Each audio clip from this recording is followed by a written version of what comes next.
This is the magazine, and I'm with Teresa. Yeah. So we are aware now you're told you're going into court. Yes. Or rather, you're going into jail. Yes. If you don't have $1 million shillings. Yes. And I'm sure your father cannot afford that. He didn't have. He didn't have that $1 million shillings cash on him, for sure. Yeah.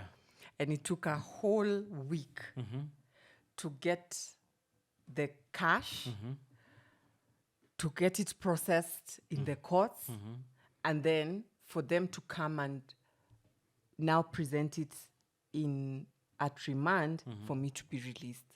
So for a whole week, I was at Langata Women Maximum Remand. Okay. Tell us, how was life there? Oh my God. Were you eating chapos in the morning? You're being asked, what is it called? Are you making an order at your bed? Let's start with the lice. Okay. Because first, when you arrive, you're given now the prison clothes. Okay. And for some reason, they have so much lice on them. Even the place where you're taken, now the cell where you stay, there's so much lice. Then there are no beds.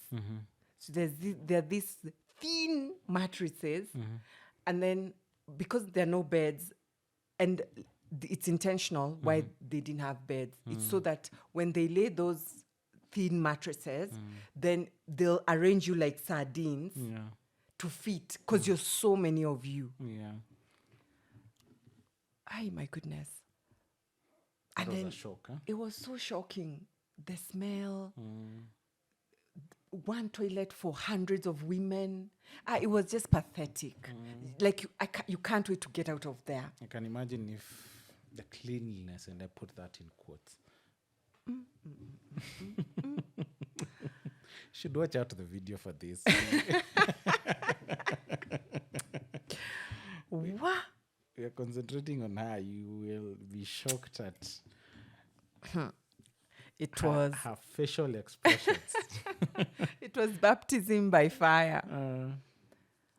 But what astounded me was I'm waiting to be bailed out with $1 million shillings. Yeah. But here are women who are in because they don't have 500 bob. 1,000 shillings. So I'm like, how you can't afford 1,000 shillings? And you know, coming from the banking world, you're like, 1,000 bob is lunch. So now I'm doing the maths, like, if for a week, those are 5 people you've bailed out. What do you mean?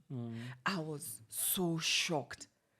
And, you know, when I told them I'm here because, and in any case, I didn't even need to tell them why I had come, because they had already seen the news. You know, I had already appeared in the news. I had already appeared in the newspapers. You know, I had been headlined as bank manager thief. And, you know, it was trending. So they already knew. And now they were asking me, where is this money?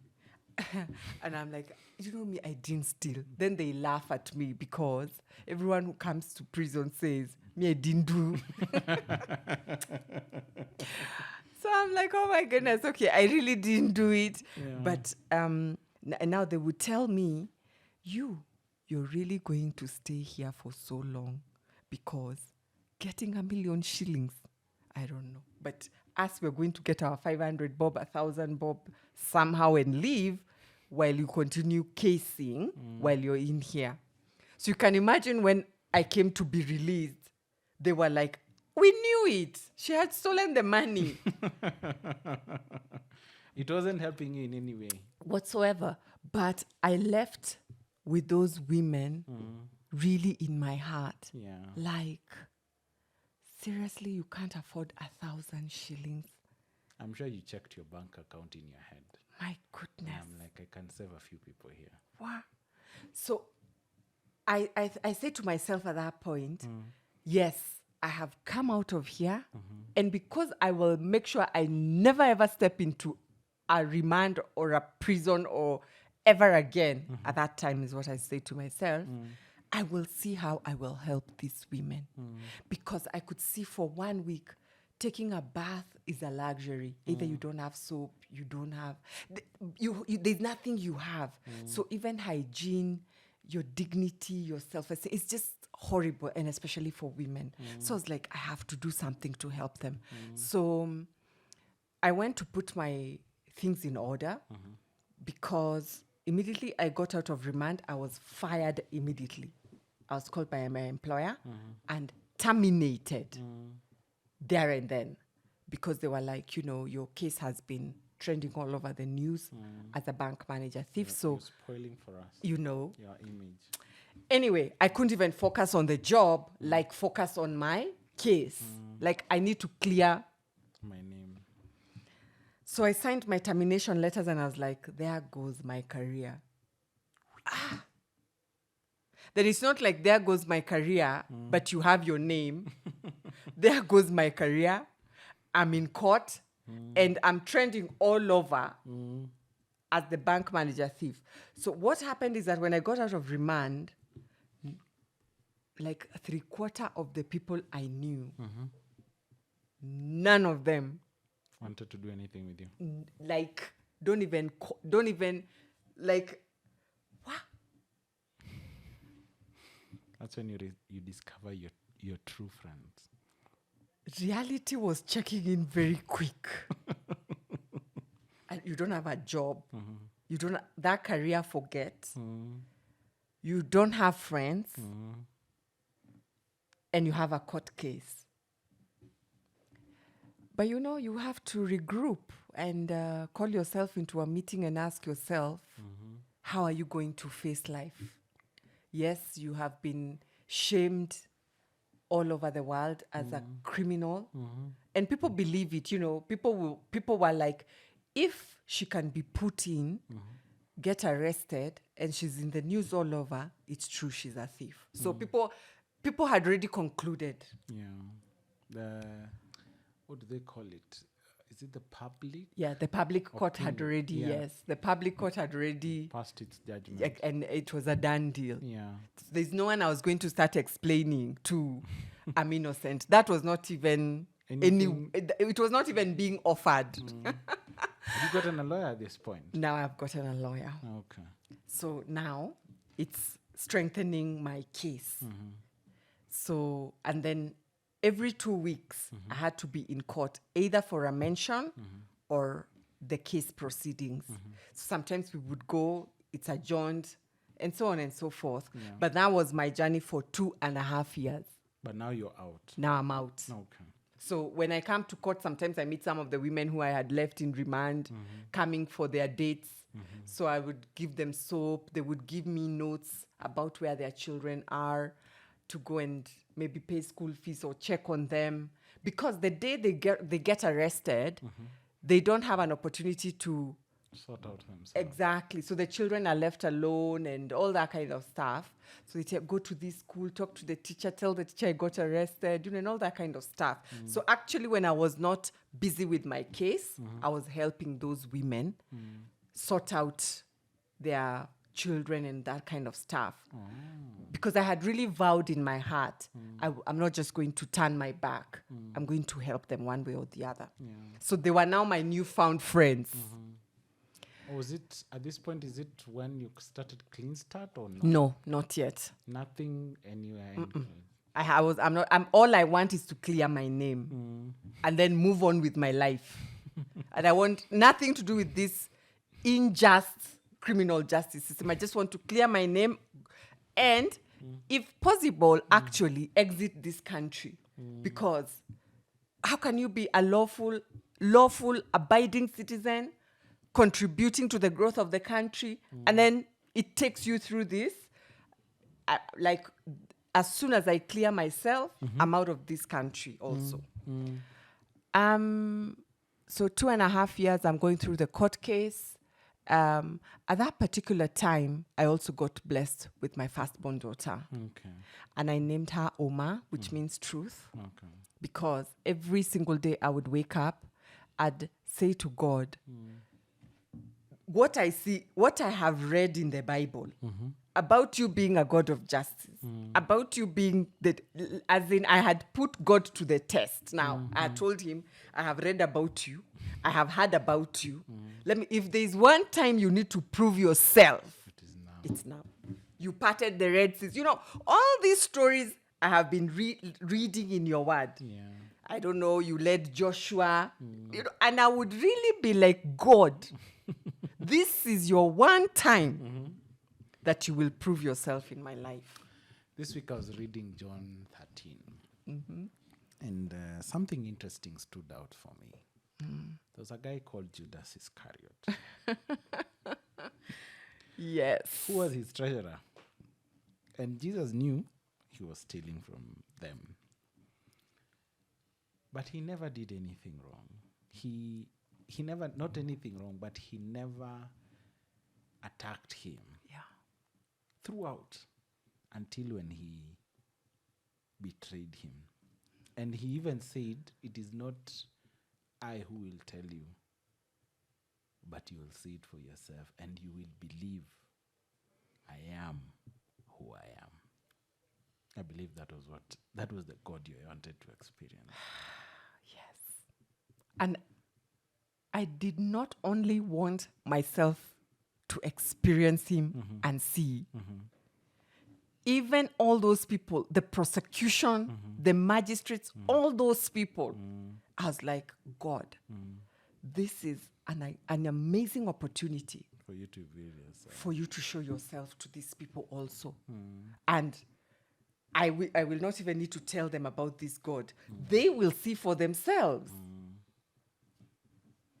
Shock on me. When we went for judgment. So this is 2.5 years later. Okay. Now, just before judgment, this arresting guy tells me, if you give us 5 million shillings, this case will disappear just like that. So I go to my dad and I'm like, Dad, so this guy wants 5 million, Bob, and this case will So disappear. he kept in touch with you. We would always meet in court. He's the one bringing witnesses. He's strengthening his case. Were the cashiers brought in? Some. Not the ones who got fired. Others. Even my managers were brought in, the people that, Worked under you. those who worked under me and those who authorized the transaction above me. They came. They were. But how do they authorize things that they know is a fraud? Not only that, what differentiated me from them? What made them become witnesses and me the accused? Like, where was the line drawn so that people under me, people above me, them they are witnesses, but me, I'm the accused? Like, how is this math going? And I would meet them there. And this officer, he was a very busy officer. You are forever busy trying to strengthen this case, forever with this briefcase. So he tells me, if you 5 million, Bob, this case will disappear. And I'm like, you better be kidding me, because there has been not one single person who has come here and said, I stole the money. Not one. You have no evidence whatsoever. And you still want this 5 million shillings. So he told me, I told you 1 million, Bob. You've seen how things went when you didn't give it to me. If I were you, I'd be looking for the 5 million. I told him it's not happening. How? But at that point, he made me fearful. And I also, because I had tasted remand. And that's what they do. They make you so fearful. So and then I have my daughter. Like, this is complex. So for a minute, I went to see my dad. And I said to my dad, Dad, you're 5 seeing... million, this thing is out. Exactly. So there's 5 million, this thing goes. Then we stand with the truth. and there's a possibility. Ay, God, Dad, what do we do? So my dad said to me, we know our values as a family. And there is no way I can bring myself to telling you, You look for 5 million. let's put these values aside. We get 5 million shillings, which we can do. We sell our house. And then it's not possible. So he told me, let's stick with our values. Let's stick with our God. And let's stick with the truth and the way we know it. I was like, okay, that's what we're going to do. Are you gaining more friends? Less and less and less. At that point, I think I only had... They became thinner and thinner. I'm telling you, you're alone, alone. Judgment Day, I think I only had one friend. They all... And before that Judgment Day, my phone would ring day and night. Or I would call and it would be answered. But by Judgment Day, I had no one. So anyway, we go for judgment. I have my 3-month-old daughter. And the counts of theft are all dropped. I think even by the time the magistrates was getting towards the end of that reading of the judgment, I had already, I think, started packing my things. We head home. Because everything is being dropped. There's no enough evidence you didn't steal. And I'm like, this is exactly what I've been talking about. And in any case, I knew the God I serve. Was the officer there? Yes, of course, waiting. Waiting for his 5 million. And me, I'm like, this is the day the whole world gets to see how innocent I am. Was the media there? Of course. Of course, and the spotlight. So I'm thinking I'm the one who will have the final laugh. Yeah. So it's okay even if they put the media spotlight on me. Yeah. How things turned around when she pronounced at the last count, which was the count on conspiracy. And she said that I might have conspired. Might. And because I might have conspired, with who? No one knows. Then she's convicting me to a year in prison. So as I'm trying to, or appeal the decision within 14 days, within which time I'll be held at Langata Women Maximum Prison. Where? So as I'm trying to get clarification of what has happened, I had already been whisked by police women with guns. So I'm getting my clarification in the cell. So my family comes to the cells and they're like, we would like to see her. And these police officers tell my family, she's now a criminal. As you have heard, she's been pronounced a criminal. Ini mali ya serikali sasa. You just can't see her how you want. You will see her. You now need to make arrangements about how to see her in prison. You had a daughter. How old was she? 3 months old. That means you have to go with her. The bus comes. This time round, Kenya Prison Service bus. I'm like, you're kidding me. And the door for that prison bus is normally aligned very well with the cell. There is no way you can leave the cell, and the only place you'll enter, the end of that path, is the bus. I'm like, no. So when you see the guns all over you, you're like, okay. So we enter the bus with my daughter. We take a seat. Like, I am not believing it. Then the bus has to go and pick some other people. It has to do its rounds, Bakadara Court. It's going picking people, Kibera Court, by the time you arrive at Langata. So you're now riding. You came in your own accord. You got into your car, you came. But now, you cannot even stop in the street and enter a shop or, what has just changed? So you're seeing people walking in the streets. You're like, I can't walk in the streets. I can't. This is just it. That bus ride was one ride I will never forget. And it is always free. Funny how it's free and you have no freedom. Yep. Give me a high five there. That's a good one. It's free, but you have no freedom. I tell you. Yeah. We finally arrived at Langata Women Maximum Prison. I can't believe it. And when I truly now believed that this is for real, was when they slammed those doors right behind me. When we entered. And that is it. Gosh. So I began the admission process into prison. It's like nothing you have ever imagined.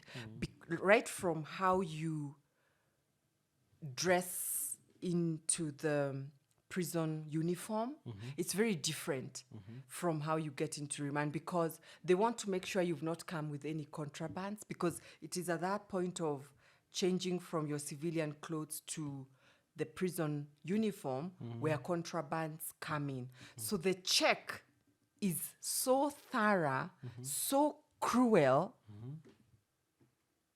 Again, it's something else. It's something that you never forget, how you were admitted into prison. So they give you the prison clothes, and then now they go. Does it have less fleas? Yes, in prison. It's a little bit clean than remand. You see, remand, because there are hundreds of people exchanging on a day-to-day basis. There are those coming in, there are those leaving, and then the turnover is very high. Okay. But in prison, because the numbers are a bit more controlled, not such high numbers are coming per day, not high numbers are leaving per day. So it's a bit more controlled, and therefore it's a bit more cleaner than remand. Remand is like a toilet, in and out, in and out. It's just horrible. So then I'm shown where I will be sleeping with my daughter. Now, all this time... Is your daughter given a uniform? No. Okay. Because it's not the child who is imprisoned, it's you, but you're allowed to come with your child up to the age of 4 years now. Then it was up to 7 years. So I found these tens of children, I think there were like 60 children there with their mothers. So I've not said a word. From the time I boarded that bus to seeing my bed, and because this reality, there was a bed. The reality is sinking in slowly. So, but I think I couldn't say anything because of the shock. I think that's why I couldn't say anything. So I stayed quiet. The beans were brought. And they're normally brought in this mororo, this metallic. So you look, you're like, even I couldn't give my dog this food, so there's no way. Then you remember you have a breastfeeding child. Yeah, so you have to eat.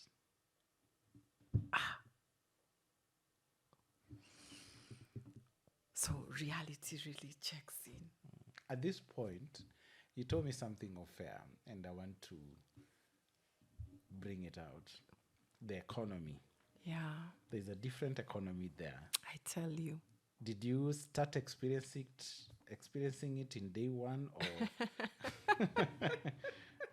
Day one. leta kitu takuletea maziwa Day hapa? one. From slipper. You don't have slippers. You don't have shoes. So All of that is taken. business, that economy, that prison culture, the prison language began minute one. Mama, unataka slippers? Unataka... It's not for free. But let me ask you. And you don't have money. They don't. Yes, that's the question. But I'm telling you, you will trade. That is when now you will remember there was butter trade and it worked. Especially coming from the banking world where you know you've got legal tender. Yeah. It's illegal. There is butter trade. It works and you trade. And it's a very profitable economy. Wow. Because you're wondering, how do I pay? I don't have any money. Don't worry. You will be taught how you will pay. And pay you will.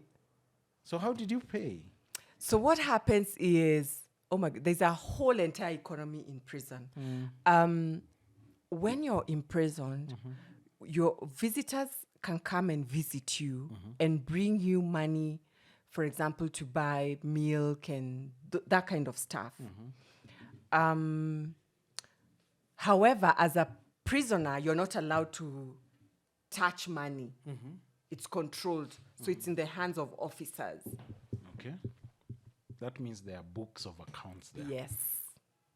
Now, that's a whole other industry in its own self. And that's a topic for another day, because that industry, my goodness. Yeah. So, oh my goodness me, the prison culture, prison language, you literally begin to learn a new way of life. And you unlearn the way of life that you're used to. You now learn the prison life and how it operates. And it's a whole economy on its own. How long was this now? So my sentence was for a year. And then I'm thinking to myself, my family is appealing. I will be out of here. Even 2 weeks won't last. So when they come to see me, I'm like, what date have you been given for me to get out of here? Yeah. Because we have appealed. First, they tell me there are no dates. That's so like, depressing. I was convicted on 4th of March 2011. And I think I went to court in June. March all the way to June. Those are how many months? About 3 months. I died to ask this question, but now I will ask. You stayed longer during the remand than your sentence. Why? I stayed longer. You wanted to clean your name, but I understand now what you did, because your father told you this family has values. Yeah. So you had to stick with them. Yeah. I couldn't.